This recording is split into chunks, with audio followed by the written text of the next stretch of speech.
Dear audience, welcome to the show Power Chat. In today's episode, we will be discussing on number of issues concerning humanitarian support and human values. Joining me today is Mr. Rajesh Kumar, researcher on human values from the United States of America. Please allow me to welcome him. Mr. Rajesh Kumar, welcome to the show. Thank you very much. How have you been? I'm doing very well, thank you. And you have been traveling to Nepal time and again. That's right. You tell us your impression of Nepal's diversity. My view is a beautiful country. I love the nature and the creation in this country, and the people are very friendly. Well, how long have you been here?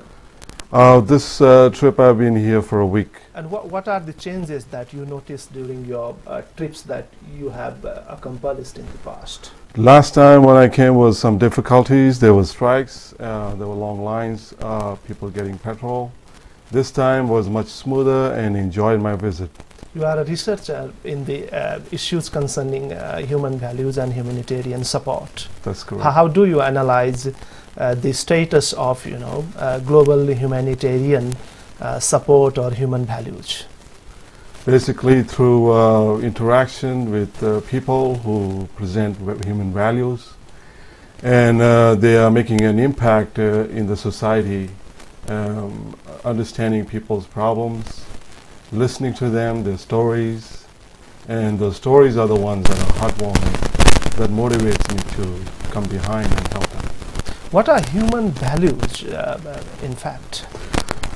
Human values, if you put 20 people to ask this question, you will have 20 different views. They all are welcome.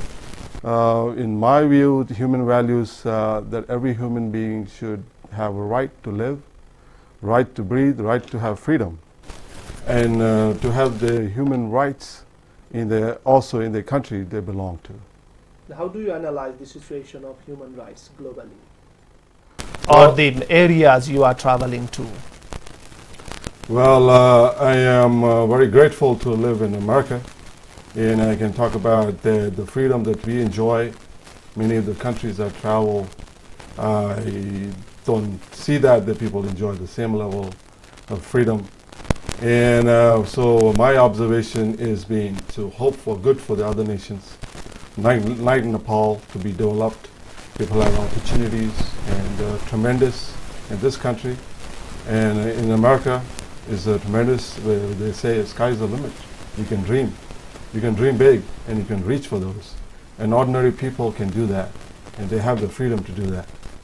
What makes America, and Nepal, or the developed world developed and the underdeveloped world underdeveloped, or according to your experience on human values or humanitarian support?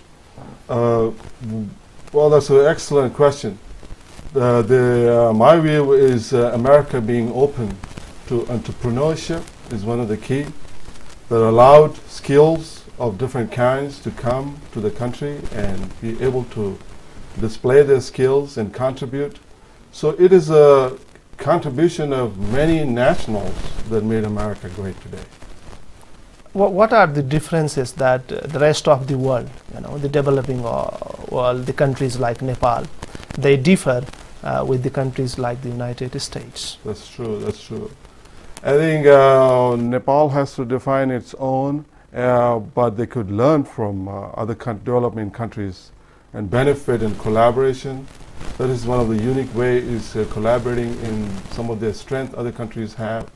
And that way, this country could be one of the countries that can say, well, we can also grow and be a great nation, because it doesn't matter the size. If you look at Singapore, it doesn't matter the size. You look at Japan, it doesn't matter the size. So Nepal should look beyond its size, and they could grow. And they can say, sky's the limit. And they'll be able to see the tremendous resource that this country has. Probably no other country has in the world. This is unique. This is what I see in Nepal.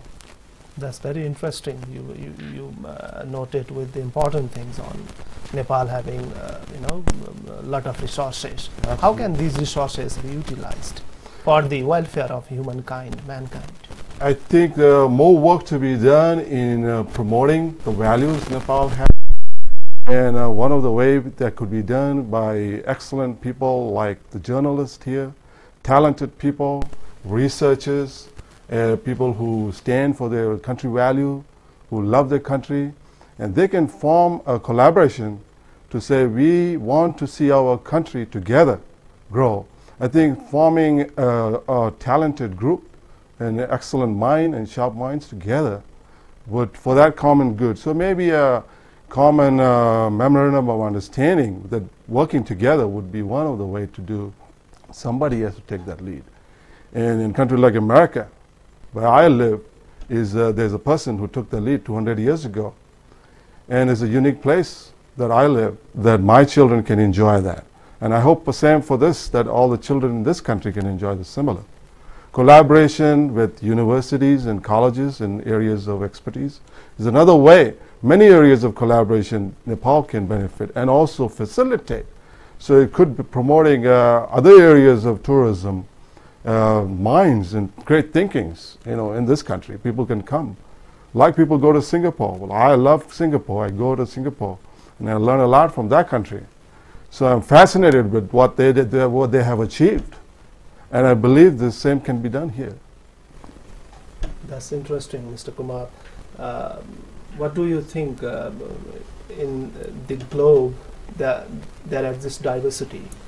And within diversity, is it possible to have collaboration of, the mankind, or collaboration of the development process? Absolutely. I highly believe in skills. And I think one of the areas, if you see in a setup where multiple skills brought together and they work together. And I have worked in the software development field, and this is how it works. If you look at a corporation like Microsoft, which is such huge and big, I mean, you go behind and see who worked there. These people are from all different parts of the world. And it's a great collaboration effort that made this so huge and giant. So every home have that product today. So I would say, it is possible. If Microsoft can achieve this, Nepal can achieve this too. Is putting skills together is one of the way you can achieve it. And I think Nepal, has already risen above where there are amazing talents here. I think that has to be harnessed. Once it's harnessed, these talents together, they could be achieved. I think you have some great people here that I have met and enjoyed meeting, some great minds. And I think they need to be brought together. Maybe even in a forum, somebody can take that initiative. I would love to see it promote that and come behind and do anything I could do. Well, how do you analyze the situation of social diversity, or say the state of inclusion or exclusion, or say the pluralism? These issues are much talked in the globe. It is. How do you analyze being a researcher? It's an excellent subject of socialism and pluralism. Well, a lot to play is how people perceive their worldview, how they see another human being. Do they see a human being when they see social or pluralism? Do they regard that other human being as same as themselves? I think it starts over there, when you just with your own neighbor. What would you do with your own neighbor? Would you go and help him?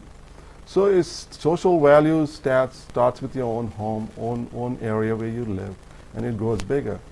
Today in the world, say in America, it's a big that at least we have that benefit of people can enjoy socialism in the country. People are social, people are friendly, people trust each other, they are confident, and you can talk to a person and have a cup of coffee and become great friends with one another. And that could go a long way, that you met somebody and you became friends. The hesitation of that stops you from going there, getting to know another person. My question is that whether the issue of diversity or social diversity, cultural diversity, is a barrier to development, or it facilitates development as such? It has been a barrier. Diversity is a great place that we have, and especially in South Asian context. It's very diverse, this part of the world. But you know that there are a lot of languages spoken in this part. Absolutely. And there are a lot of ethnicity, ethnic groups. There are a lot of religious groups. Yes. Nepal is as such a secular country, but there are diverse groups. They are not coming to a point of a development so that they agree upon a particular idea. Absolutely. So in this context, how can diversity play a major role, or how can diversity be managed so that development takes place without hurting or without disturbing or attacking upon anyone's freedom? Absolutely. You're right about that. When you have those kind of barriers, or you can call challenges, well, people can start to pull that the barriers down. That's one way. And forming uniformity is one of the way, is to take that approach. Well, I would say, recommend highly people become nationalistic, nation builders. Start with that concept, that first we are Nepalis. And this is what in America we have. First, we are not Asians or Indians or Nepalis. In America, Nepali and other Asian, who live there for long, who have children grown up, go to the same school. They think first they are Americans, then they come the cultural values. So if you start with that, that makes your country unified and together. They can achieve some things and work together. They have to start with that kind of value, loving their country and building the country. And the areas they can agree together, they should work together on that. Maybe start always with small. Something is achievable, and not have a small achievable goals that benefits the whole society. That is one of the ways to go forward with. That social values impact all society, all cultures, all languages. Yeah. And Mr. Kumar, you raised an important issue that the nation, the people living in a particular country, they are the nationals of that country first. Other issues come later. Absolutely, absolutely. Being a researcher, how do you analyze the situation of humanitarian support that is taking around the globe, especially from the developing world to underdeveloped world at the time of emergencies or disaster? Mm-hmm. The country where I live, people are compassionate. When there is a disaster, when there's a crisis, as there have been in the last 20 years, several. If you look at Bangladesh, what happened when the flooding took place? People unified. Of course, the concept was different artists came together, sang song, We Are the World. And you heard that song, became famous. United on one cause. So other countries also joined in that, not just America. So all the benevolent countries who have tremendous resources, they can offer help. They can offer to help and give. America has been always having more, and they could give more. So in Nepal, for instance, the recent earthquake, people in America are moved. They can't see another human being suffering another part of the world. They don't see people in Nepal as different when it comes to human values. And that's when in America those 13 points on United Nations on human values impacts the country, and people stand alongside another suffering country. Would you highlight on those some of the 13 points that few of them that they are relevant in our context here in Nepal?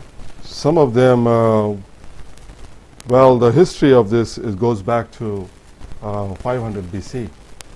A man named Caesar the Great in 539, and that was called Cyrus Cylinder. and the idea was called natural law. Natural law later on, of course, French were very instrumental later on, and the British struggled with it a little bit. But in 1776, when America was born, when slavery was established in 1865, the natural law began to move further to become human rights law, and where any king or the country leader cannot change this. And now United Nations has these 30 of those. I will just go through 3 of those for the sake of time. One is, we are all equal and free. No slavery. Right to live. Every human being have a right to live. These are very interesting points. But my question is that, how do you see this world? Are the human beings living in this globe, this or other part of the world, are they equal in terms of, the rights they enjoy? Yes. Or what are the reasons behind, everyone not being able to enjoy the rights that have been talked centuries back? That's a very good point. I think this has more work to be done here in this part of the world on promoting these values, and I think voice to be raised on these values is one of the important, taking leadership in these values, coming together on these 30 values, promoting them. That's one of the ways. Why does inequality prevail? What are the areas that you as a researcher notice human beings are, discriminated on? Yes. Well, the certain cultures could be because of cultural divides and ethnicity divides cause that, and not able to see over the wall that the other human being belong to another culture or language or another people group or community who doesn't look or appear the similar in appearance is also a human being. And I think oversight of that, lack of knowledge of that is one of the issues, and understanding of that, who is a human being, and definition of human being first starting. Identity of nationals, one very important one, that we are national, going back to your roots, not forgetting the roots. I think people are hung up on more of their own community and being proud of, nothing wrong, but keeping it only to a level that doesn't put the other person down, who's another human being. And then see that as they enjoy the same freedom, they can only build the country if they go across the neighbor and reach out and see that person is also a human being. It doesn't make them a difference because they are a human being. And looking at that, putting a different glass, maybe, is another way. So because of that, countries have suffered, especially South Asian context. The divides of identity, the strong identity of who they are. And it doesn't take you to help you to build a nation. And that has been a wall, in my view, my research. So we need to celebrate cultures, the colors and the values, and promote that in a peaceful way, but not promote in a way that offends somebody who's another human being. That's an important point, and you see around the globe, across the world, there are a lot of diversities, social diversities, cultural diversities, and sometimes a group is not accepting the celebrations that another group come up with. Yes. How can the culture of coexistence be promoted so that human values are promoted? Yes, absolutely. I think it should be put in the same scale of measurement. All cultures, doesn't matter. Earlier I said size do not matter. And what, in terms of how big you are or how pure you are because of your belief, that should not stop you. Who you are as human beings should lead you forward. And you should be able to see that beyond and not overlook. So promoting all colors are one of the key. In human being, there are different colors, and each of them are beautiful. Each of them are created equally, and each of them have alienated right to live in freedom, to enjoy the freedom, and celebrate another culture. Not just your own culture, but celebrate. How could you do that? Well, you could begin to bring social groups together who takes these initiatives. How you can promote the contribution of each culture. And that's another way to do it, is promoting hard work of each cultures, of their small or high. And I think you can do that in an amazing way, and that could become for Nepal. Because many parts of the world, especially in America, they love ancient values, historical. And I think Nepal has a long history of that. But promotion of that, and every culture could be promoted equally. And you got to be very careful when you do that. Make sure you have not left anybody behind. Any language or a community is left behind. Make sure nobody is left behind. And that's another way to so maybe you all have already done some unique work that I need to also learn and promote that, I would love to do that. Well, Mr. Kumar, you have talked a lot on the issues of human values, really inspirational. I would like to ask one question. We are coming to the end of the show very quickly.